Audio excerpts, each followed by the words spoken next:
Welcome if this your first time on the channel. Today we are talking Drake, and I gotta touch on this lawsuit because I hated when I heard this news. See, you got to know how to win.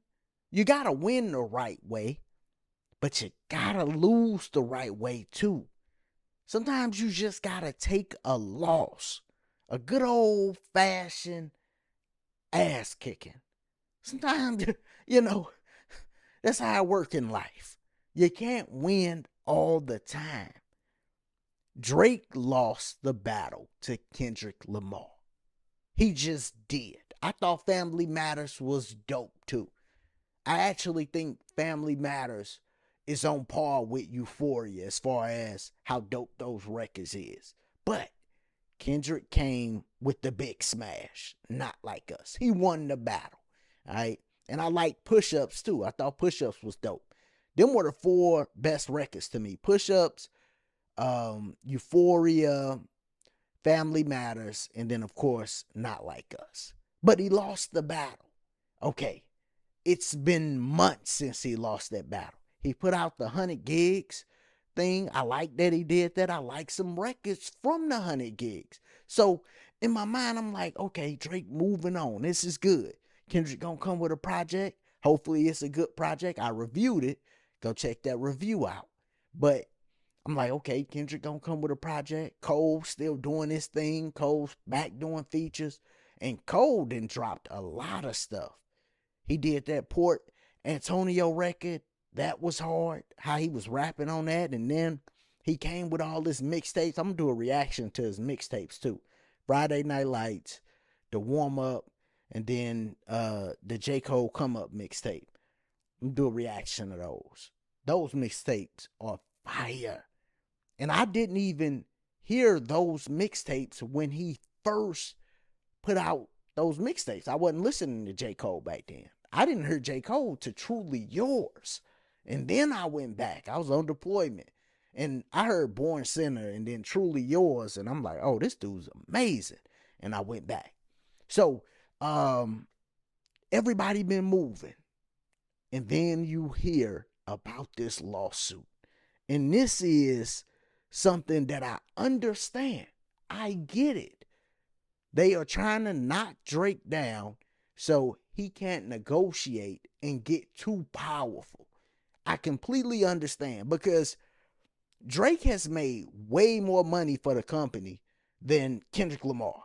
Drake has probably made more money for that company than anybody else almost combined. He literally has made a lot of money for that company. But that helps him when he has to negotiate. So it makes sense for the company to go, okay, let's bring Drake down a bit because we don't want him to get too powerful. We don't want another Michael Jackson. People been throwing that out. I understand what people are saying. That makes sense. But Drake should have had the vision. And of course, hindsight is 2020. But if Drake knew he was negotiating, he should have took that Like That record, just took it on the chin for the moment and said, okay, I'm going to finish my negotiations and then we can go at it. And then I'm going to shoot my shot back and just say, hey, Kendrick dissing to get his name hot or whatever he going to say. But he should have just played it like that and then had the battle after the negotiations then happened. But the ego, hey man, this dude just dissed me. Kendrick getting back, trying to get back in it. Because, Kendrick took that break. Drake goes back at him, loses the battle. Got people running around calling him all type of crazy names. So now his value is going down. But even with all of that happening, let's just say hypothetically, the label was against him. They did this on purpose. They wanted to bring his value down. You still gotta know how to take a loss. Drake should have just ate that. Realized what they did. Said, oh, okay, I see how they did it. I see how they played me. Instead of reeing back up with them, I'm just gonna not re-up. I'm gonna come back, put more music out, get back on top, right?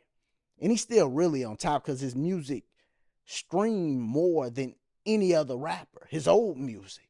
So he's still on top, but put some new hot stuff out. And then if they want to negotiate, hey, come on, come negotiate. If they don't, it's plenty of people that would love to have Drake. Best believe. There's plenty of other places he can go that would love to have Drake. And the situation might not be as big as it is, as he got right now, but it'll still be a good situation, and he is Drake. He could bring people to listen to his music. So it's different ways he should have played it, but you gotta know how to take a loss. Sometimes you just gotta swallow the loss. Even when you feel like such and such played you and they worked against you and everybody tried to come together, and you just gotta take it. Like, okay, they got me. They got the one up on me. My label played me. Everybody played me.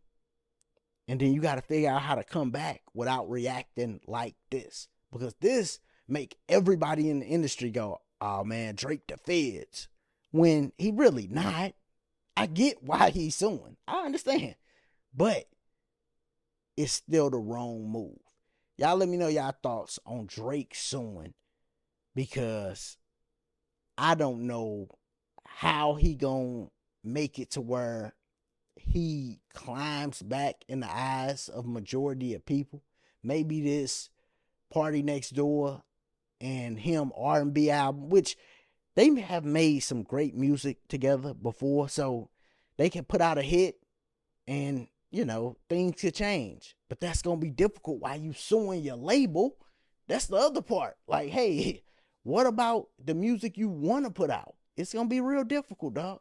So I don't know how this all going to play out. Y'all let me know what y'all think in the comments. As always, if you're still here and you're not subscribed to the channel, subscribe to the channel. Click that like button. Y'all be easy. Be safe. Peace.